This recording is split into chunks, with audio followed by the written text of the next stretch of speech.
Hello，大家好。今日咧想講下大象呢隻動物啊。咁喺風水學上面嚟講咧，大象咧其實以佢為吉祥嘅動物嚟嘅，因為佢體型大啦，穩重如山。咁所以咧佢第一個象徵咧就係招財同埋鎮宅嘅。咁借住佢穩重嘅力量咧，守住財富啊，唔容易俾錢流走嘅。如果象鼻向上咧，就係代表噴水狀啊，就代表吸財納氣啊。咁佢咧就會將外邊嘅好運同埋財氣捲入嚟啦。咁適合擺放喺譬如大門嘅玄關兩邊啦，或者窗台。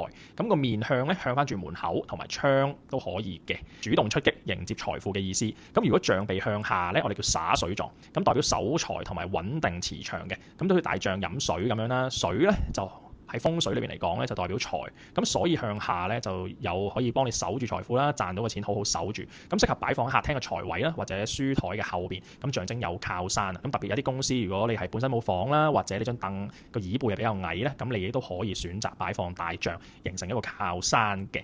少少提示啦，有啲屋企或者辦公室咧，我哋有一個叫穿堂煞，即是話大門對窗啦，或者大門對廁所啦，形成一個我哋叫財來財去嘅格局啊。咁亦都可以選擇一啲象鼻向下嘅大象擺設，咁啊擺放喺可以鎮住氣場啦，唔會財來財去啦，守住財富。